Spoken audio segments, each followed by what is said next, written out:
ছবি আঁকার ক্ষেত্রে আমরা কোন সমস্যাগুলো বেশি ভুগি বলেন তো? আমি বলে দিচ্ছি আজকে আপনাদেরকে। প্রথম সমস্যা হচ্ছে আপনার আঁকা লাইন সোজা হচ্ছে না। সত্যিকার অর্থে সোজা লাইন বলতে বাস্তবে কিছু নেই। অবাক লাগলেও এটাই সত্যি কথা। আপনার লাইনটি যদি সোজা না হয়, মন খারাপ করার কোনো কারণই নেই। সেক্ষেত্রে টিপস হলো, যেটাই আঁকুন না কেন, ছোট ছোট বিন্দু দিয়ে হালকা করে এঁকে নিবেন, তারপর জুড়ে দিলেই সেই লাইনটি সোজা হয়ে যাবে, কিংবা আপনার কাঙ্ক্ষিত লাইনটি আপনি পেয়ে যাবেন। ২ নম্বর সমস্যা হলো, কোনো কিছুই ঠিকমতো আঁকা হচ্ছে না। প্রথমে আপনি চাইলেই চমৎকার একটি দৃশ্য কিংবা একটি সুন্দর গোলাপ এঁকে ফেলতে পারবেন না। আপনাকে একটু প্র্যাকটিস করতে হবে। যেমন হচ্ছে, চোখের সামনে যা পান তা আঁকার চেষ্টা করুন। সেটা হতে পারে একটি কলম, একটি বই, অথবা আপনার পছন্দের কফি মগ। হুবহু হতে হবে এমন কোনো কথা নেই। যেটুকু পারছেন ওইটুকু আঁকার চেষ্টা করুন, আস্তে আস্তে হয়ে যাবে। ৩ নম্বর সমস্যা হলো পরিমাপ ঠিক না হওয়া।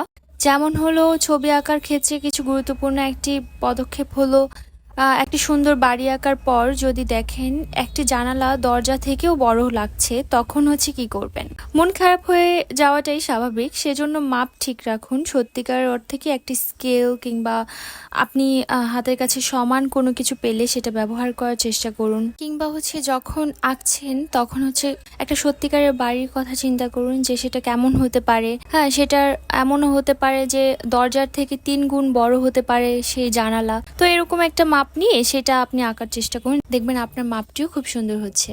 ৪ নম্বর সমস্যা হচ্ছে, ছবি আঁকার শিক্ষকের মতো হচ্ছে না। অনেকেই এখন কারো কাছে গিয়ে ছবি আঁকার শেখার সময় পাচ্ছে না। তো তাদের মধ্যে বেশিরভাগই হচ্ছে ইউটিউব বা অনলাইনে শিক্ষকের সাহায্যে ছবি আঁকা শিখে থাকেন। তাদের জন্য হচ্ছে একটা বড় সমস্যা, ইনস্ট্রাক্টরের মতো আঁকতে পারছে না। তাদের জন্য সমাধান হচ্ছে হাত খুলে দেওয়া, অর্থাৎ মনের মতো করে দাগ কাটুন। একেবারে হুবহু করতে চাইলে পেন্সিলে গাঢ় করে চেপে ধরা, পৃষ্ঠা ছিঁড়ে যাওয়া, কালি পড়ে যাওয়া, এগুলো বেশি হয়। তাই হালকা করে ইচ্ছে মতো দাগ কাটুন। ১ বার, ২ বার, ৩ বার, কতবার করে চেষ্টা করুন। তারপর যখন হয়ে যাবে তখন গাঢ় করে দাগ কাটুন। ৫ নম্বর সমস্যা হচ্ছে কল্পনা থেকে আঁকতে না পারা। মাঝে মাঝে এমন কিছু আঁকতে ইচ্ছে করে যা হয়তো এখন চোখের সামনে নেই, তবুও বসে পড়লেন খাতা পেন্সিল নিয়ে এবং ফলাফল দেখে নিজেই আঁতকে উঠলেন, কি এঁকেছি এটা। এরকম সমস্যা হয়।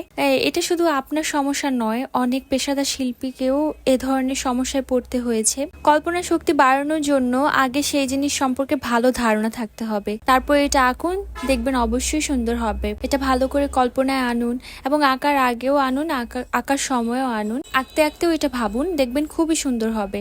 এরকমটাই হয়। রং করার ক্ষেত্রে ৬ নম্বর সমস্যা হচ্ছে রং বাছাই। অনেক সময় দেখা যায় সুন্দর একটি ছবি এঁকে শুধুমাত্র রং বাছাইয়ের ভুলে পুরো চমকটাই নষ্ট হয়ে যায়। এক্ষেত্রে বেশ কিছু ব্যাপার আছে। কে বলেছে গাছের রং গাঢ় সবুজ হতেই হবে? আপনি রঙিন গাছ আঁকলেও সমস্যা হবার কথা নয়। যদি একদম ঠিকঠাক রং ব্যবহার করতেই হয়, তাহলে ব্যাকগ্রাউন্ডের দিকে বেশি নজর দিন। গাঢ় রঙের হালকা এবং হালকা রঙের গাঢ় বস্তু ফুটবে অনেক বেশি, এমনটা ভাববেন না। যেমন আপনি যদি রাতের ছবি আঁকার জন্য কালো আঁকা শিখে থাকেন, তাহলে বাড়ির খুঁটিনিটা বেশি রঙিন না করে হালকা হলুদ বা কমলা রঙের কিছু বাতি দিয়ে এঁকে নিন, দারুণ কিন্তু ফুটবে। রঙের মিশ্রণটা ভালো করে শিখুন। সবুজের সাথে লাল, কমলা, হলুদ যেমন মিশবে, তেমনটা নীল, আকাশি বা ধূসর মিশবে না কিন্তু। প্রতিটা রঙের একটু করে আঁচড় কাগজে দিয়ে দেখতে পারেন, পাশাপাশি রঙের মিশ্রণটা একটু ভালো করে বুঝতে পারবেন রংটা কেমন মিশলো, এই রংটা দেওয়া যাবে কিনা। সো এই সমস্যাগুলো আসলে আপনাদের হবে না যদি আপনারা এই টিপসগুলো মাথায় রাখেন। এই সমস্যাগুলো যদি আপনারা সলভ করতে পারেন, অবশ্যই আপনি ভালো একটি ছবি আঁকতে পারবেন। ছবি আঁকার ক্ষেত্রে যেটা সবচেয়ে বেশি করতে হয় সেটা হচ্ছে অনুশীলন। আপনি ড্রয়িং এর ক্ষেত্রে অবশ্যই আপনাকে ভালো করে অনুশীলন করতে হবে। আর যারা যারা হচ্ছে আমার এই ভিডিওটি দেখছেন কিংবা নতুন আপনারা রয়েছেন, তারা হচ্ছে আমার ভিডিওটি দেখে আমাকে লাইক করে যাবেন, শেয়ার করে যাবেন, সাবস্ক্রাইব করে যাবেন। যদি আপনারা ফেসবুকে দেখে থাকেন তাহলে অবশ্যই ফলো দিয়ে যাবেন। ঠিক আছে? তো এই হচ্ছে আজকের শর্টকাট টিপস। যদি ভালো লাগে অবশ্যই আমার পাশে থাকবেন, আরও এরকম টিপস দেওয়ার চেষ্টা করবো। আর এটা তো রয়েছেই, অবশ্যই দিব। আল্লাহ হাফেজ, সবাই ভালো থাকবেন।